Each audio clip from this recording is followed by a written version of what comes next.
All right, everyone. Welcome back to the Land of Chem. I am your host and the author. My name is Jeffrey Drum. Thank you all so much for joining me again. All right, everyone, welcome back. This is episode 53, the metallurgical analysis of ancient Egyptian saw blades. And get ready, ladies and gentlemen, because today we will be discussing the mysteries of ancient Egyptian stone masonry, and I will be presenting the results of yet another chemical analysis that reveals the composition of the metal alloy and abrasives that were utilized by this civilization to cut stone. So the conventional narrative states that the stonework produced by the ancient Egyptians was done with copper tools, and it turns out that this is partially correct in that these metal saws did contain copper. However, the metallurgy of this phenomenal ancient civilization was far more complex than we are led to believe. And during my most recent 2022 September research expedition, I discovered some on-site evidence that substantiates the results of the chemical analysis that I will be presenting today, which I just happened to discover a few days after I returned home from Egypt. It was incredibly exciting to see these findings scientifically verified, and I wanted to get this video out as soon as possible as a follow-up to my previous video about the serapeum, because the stone carving techniques, the metallurgy, abrasives, and polishing slurries that I will be discussing today are directly related to the production of those stone containers. And following today's episode, I have the exclusive private tour footage from inside of the Red Pyramid of Dashur with an on-site discussion of the chemical analysis of the staining found inside of those chambers. You do not want to miss this episode, ladies and gentlemen, so if you haven't already, please subscribe to the Land of Chem here on YouTube and click that little notification bell so that you get notice when the new videos premiere every single week, and stay tuned. If you want to help support the channel, just go to thelandofchem.com. I have limited first edition copies of the book, The Land of Chem, An Initiation into Ancient Chemistry Through the Degrees of the Egyptian Pyramids, and also brand new Land of Chem merch. Also now available on the website, www.thelandofchem.com. All right, ladies and gentlemen, I hope you are ready to get your minds melted. So without further ado, let's get right to it. All right, everyone, here we go with tonight's episode. So first up, this picture was taken on the eastern side of the Great Pyramid of Giza, and it shows a saw cut in the black basalt paving stones of the Eastern Temple. And you can see the remains of green copper oxide down inside of this saw cut. And as I mentioned before, the conventional story says that it was just pure copper. However, I discovered about 10 years ago, and it has been well reported by others like Alan from the Sacred Geometry Decoded channel, that it was in fact an alloy of copper and arsenic that produced a much harder and more durable metal known as arsenical bronze. This is the magic of ancient metallurgy. A pure metal like copper on its own might not be the ideal material for cutting stone, but by combining it with a small percentage of arsenic, they were able to create an alloy with properties that are completely different from the original metals themselves. This is how alloy technology works today, and it was the exact same in the ancient times.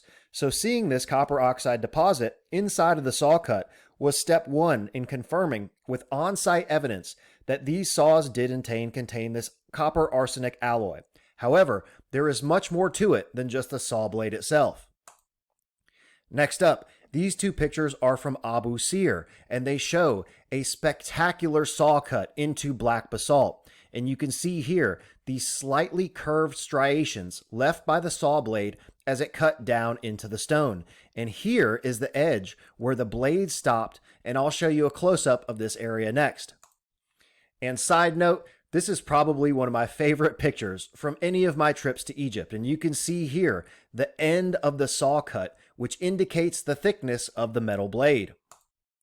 So these saw cuts show the result of a metal blade that was moving back and forth in a pendulum motion, which would produce these curved striations.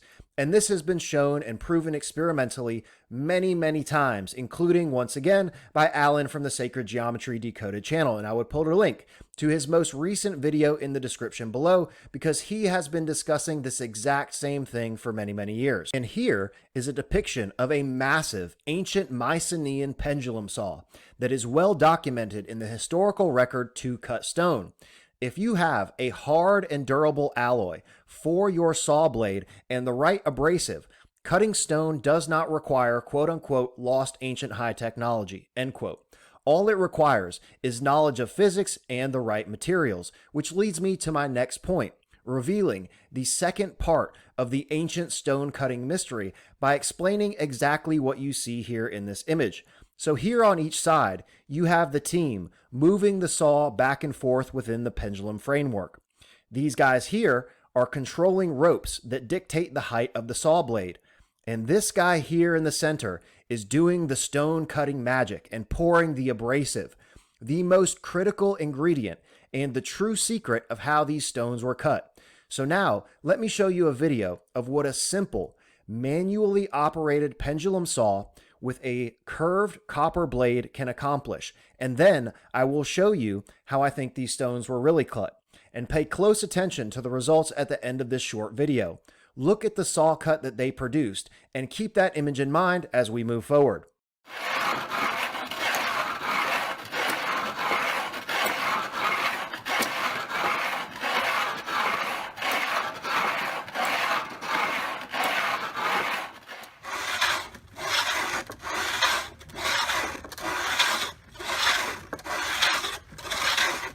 Alright, now that you've seen that short video and the results of the stone cutting experiment, here is a block of limestone that I found at Abu Sir, and it has saw marks that look exactly like what was produced by that simple pendulum saw in the video. However, I do think the civilization that built the Egyptian pyramids was utilizing their advanced knowledge of physics and hydraulics to create an apparatus similar to this in the vein of work smarter and not harder. And here it is, the Hierapolis saw, a water wheel powered stone cutting machine that was utilized by the ancient Romans. And we know that the Romans got everything they knew from the Egyptians. So I think they would have had something like this for the raw processing of quarried stone. After the primary cuts were made, the stone could then be ground down to a flat surface if needed and then polished.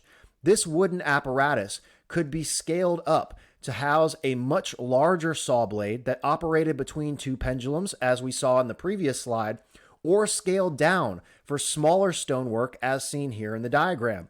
And don't forget, the higher the water pressure coming into the water wheel, the faster your blades will move. And these flat blades could have easily been replaced with tubular drills for cutting those infamous cores into anything from limestone to calcite.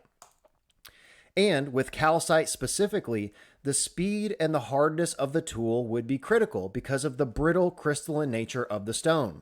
However, with a high water pressure powered water wheel sawmill using hard arsenical copper metal alloy blades and the right type of extremely hard abrasive, this would be a relatively easy task.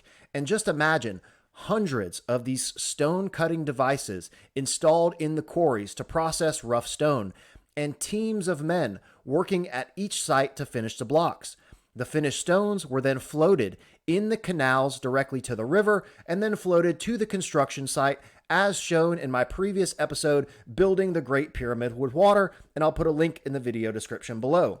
This whole process would turn the seemingly impossible into a simple, practical task for any ancient stone mason. And last but not least, as also depicted in this image, the abrasive slurry. And you can see here that the water inlet also feeds a pipe that pours water onto the cutting surface. And this guy here is adding the abrasive powder, which is the material that actually does the cutting. Even in today's modern stone cutting, it is the abrasive that does the work, not the saw itself. So now we have all three components: our work-hardened copper arsenic alloy saw, our high water pressure powered sawmill, and our cutting abrasive. It can be done, it has been done, and this is exactly how it was done. And it does not require anything quote-unquote high-tech, end quote, but rather ingenious, physics-based machines that rely on knowledge to accomplish the seemingly miraculous. just as I have shown with the operation of the Egyptian pyramids themselves. Now, let's take a look at the results of a chemical analysis from another Russian research team where they examined the surfaces of cut stones from Egypt and discovered traces of various metallic particles remaining on the stone from these ancient saw blades. So the following is from the Versadoco YouTube channel featuring the research of the Laboratory of Alternative History, and I will put a link to the original video in the description below. And this research team examined samples from several cut and processed stone surfaces from many sites in Egypt. This one here being from a stone container found outside the ruins of the Black Pyramid in Dashur. And as with the chemical analysis of the red pyramid staining, they once again employed actual high technology and analytic scanning electron microscope to examine the surfaces of these stone samples. So here is an image of the ancient stone surface compared to a modern processed stone surface, and I will get to why these are so similar here in just a moment. So the first step of their investigation was a comparative analysis examining samples taken from the cut stone surface compared to the rough side, and they did find some differences. However, it didn't become clear exactly what they were looking at until they did the scanning electron microscopy discovery and looked directly at the surface of the stone. And then they began to see metallic microparticles, which you can see here, covering the surface of the cut side of the stones. So this is one of the images that they found in their scanning electron microscopy discovery. And here's another spectacular image, and you can see some of these metallic inclusions here. And here is another absolutely spectacular image of traces of ancient metal found in this scanning electron microscopy discovery. And this is another example here, another one of these absolutely fascinating microscopic metal particles, traces of the ancient saw blades. And here is yet another very significant microscopic metal particle that we will get to discussing here in just a moment. And this analytic scanning electron microscopy machine is a real piece of amazing modern high technology, and it is able to determine the chemical composition of these microscopic ancient metal fragments left by the saw blade during the original processing of this stone. All right, everyone, just a quick reminder that if you want to help support the channel, I have brand new Land of Chem merch finally available at thelandofchem.com, and of course, limited first edition print copies of the Land of Chem book, an initiation into ancient chemistry through the degrees of the Egyptian pyramids, both now available at thelandofchem.com. So if you want to help support the channel, just go to the website. You can pick up a copy of the book, grab yourself a t-shirt. Either way, all the orders mean the world to me. So thank you all so much in advance. So they began to review the chemical analysis of these metal microparticles, and the first things they found were traces of a copper arsenic alloy or arsenical bronze, as I mentioned before. And they say specifically in the video that arsenical bronze was well known in the ancient world. So now you know that the story of copper tools is somewhat true. But arsenical copper is a much harder and more durable form of metallic alloy with properties that are much different than the pure copper. And these particles are from the saw itself. However, they also found some more exotic metals, and we'll be getting to those now. So one of the metallic fragments I showed before is this one here, which turns out to be an iron and titanium microparticle, which is a rare mineral found in nature containing both iron oxide and titanium oxide known as ilmenite. And a quick search found plenty of articles about ilmenite mines and natural deposits all over Egypt. So you can see here, Egyptian beach ilmenite occurs in relatively high content, etc., etc. And these here are titanium ore deposits all over Egypt, all of which are ilmenite mines. So these exotic particles of iron and titanium are from ilmenite, which acted as the abrasive used in the cutting process, as we saw depicted in those sawmills earlier. And this material, containing these extremely hard particles of iron, titanium, and even aluminum, are what actually cut through the stone. And this article here is from the Met Museum, and it is worth reading verbatim because it contains some extremely important information that seems to go completely disregarded in the conversation about ancient stone cutting. So the ancient Egyptian craftsmen were exceptionally skilled and prolific in extracting and shaping a wide variety of stones. For millennia, soft and hard stones were quarried, cut, drilled, carved, and polished using a variety of tools and techniques, and it is generally agreed that abrasives played a significant role. Both saws and core drills used particulate abrasives, and the finishing of sculptures and architectural elements was likely carried out with a combination of rubbing stones and abrasive slurries. So this research team also performed a chemical analysis using scanning electron microscopy technology of the remains of abrasives that were found in a tubular drilled stone sample that you can see here. And this is what they discovered. So a scientific analysis using scanning electron microscopy and energy dispersive X-ray spectroscopy identified the material as a mixture of predominant angular grains of corundum, which is aluminum oxide, with jagged edges, and a few other minerals such as quartz, rutile, feldspar, apatite, and ilmenite, as we were discussing before.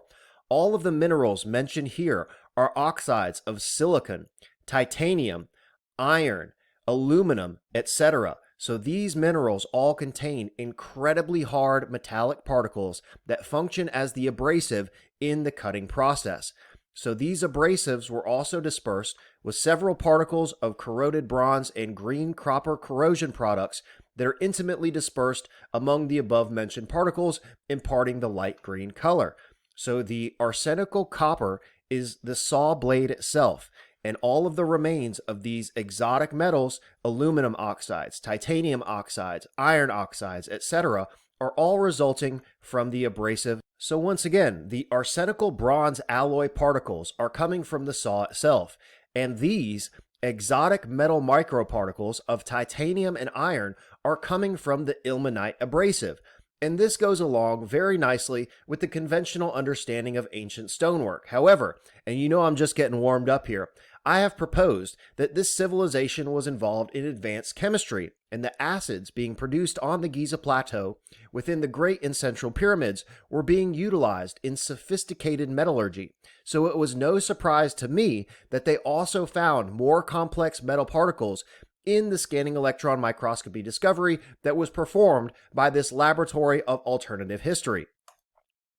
So this is a metallic fragment that contains arsenic, tin, iron, copper, and titanium all in a single particle.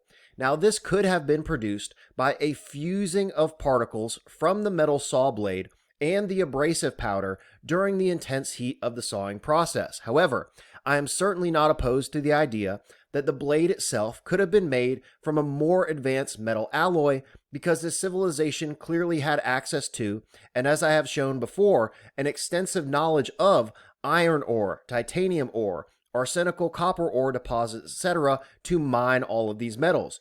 They were also producing acids on an industrial scale within the pyramids of Giza that would enable them to extract and isolate and then to produce a more complex metal alloy. Either way, it still does not require quote-unquote lost ancient high technology end quote to cut stones, but rather simple technology that utilized an extensive knowledge of physics, chemistry, geology, and metallurgy, which has been the basis of everything I've presented thus far on this channel. And of course, it would not be a Land of Chem episode if the story didn't get a little bit more mysterious. Especially with this exotic metal fragment, which they call the X particle. And the analytic scanning electron microscopy discovery showed that this exotic metal particle is made from tungsten, bismuth, and molybdenum, all in a single particle, which is definitely not from the saw blade or from the abrasive. So this is a very unusual and unexplained metal particle, and you may recall that we also found molybdenum in the chemical analysis of the red pyramid staining. And unfortunately, this technique doesn't reveal the exact molecular composition, but I did find that all three of these metals are found naturally in deposits of quartz and gold ores. So it may not be as mysterious as it may seem, but there is certainly more to the story than conventional archaeology would lead you to believe. But that's not it yet, ladies and gentlemen. Remember this amazing metal fragment from earlier? And I think these scanning electron microscopy images of these tiny ancient metal fragments are absolutely fascinating. So this particle came from a saw cut in the granite gate of the Karnak Temple in Luxor, and they found traces of a compound containing copper, nickel, titanium, and iron, some of tin and iron compound, and another compound that contained iron, copper, and cobalt. So to me, these are indications of different types of abrasive powders that were being utilized in the cutting process. But again, I am certainly on board with a more advanced metal alloy being based in copper, but also containing these more exotic metals. Now, they also found these microscopic spherules on the finished surfaces of stone across many ancient sites. And you can see here Egypt, Iran, Israel, and of course Baalbek in Lebanon. And I believe that these spherules are the remnants of a polishing compound that was used to finish these surfaces. And Yusuf had discovered the remains of a polishing compound on the lid of box number 16 in the Serapeum, which could have contained these chemically produced microparticles in an abrasive slurry that was used to finish and polish these stones. So the rough cutting would have been done with a high-pressure, water-wheeled power sawmill, as I showed before, with a sophisticated metal alloy blade made of arsenical copper and extremely hard titanium, iron, and aluminum abrasive compounds. The final hewing was done manually by a team of expert stone masons that had been raised generation after generation in the craft of cutting and shaping stone. And then an advanced chemically produced compound containing microscopic abrasives that you can see here were used to finish and polish these stones, like you can see here on the inside of the boxes within the Serapeum. So this, ladies and gentlemen, is the most comprehensive and scientifically accurate video about ancient metallurgy and stonework that I can possibly create. And I will put a link to the original research in the video description below. But please keep in mind that the channel featuring this research is definitely promoting a certain narrative. So if you want to go down the rabbit hole of ancient aliens and advanced technology, I will let you pursue that direction if you so choose.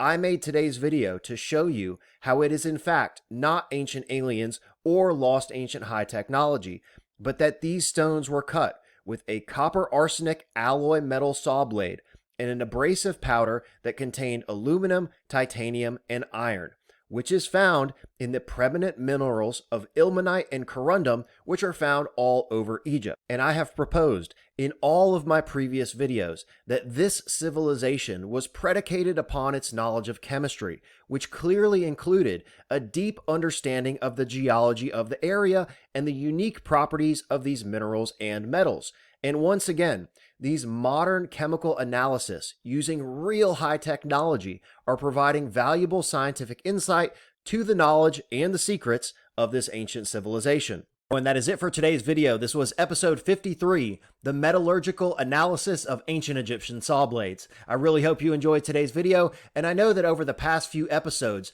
the discussion of the Serapeum containers and this one of ancient stonework are not the typical material that I feature here on the Land of Chem YouTube channel. But anytime I find a chemical analysis of something related to ancient Egypt, I will definitely be sharing it here on the channel, because these have proven time and time again to be relevant to my hypothesis that the Egyptian pyramids were producing chemicals on an industrial scale.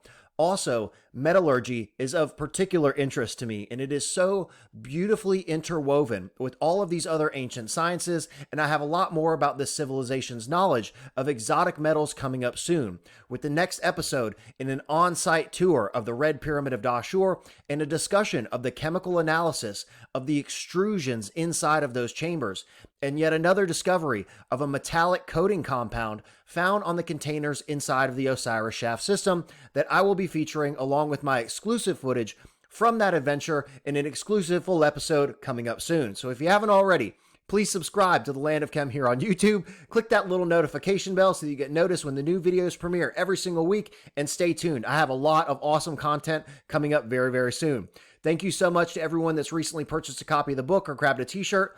If you want to help support the channel, just go to thelandofchem.com. You can grab a book, grab a t-shirt. Either way, all the support means the world to me. Thank you so much for everyone's positivity and encouragement. I do this for you, and I really hope you're enjoying the material. Ladies and gentlemen, I think that is it for today's video, so I will see you next time.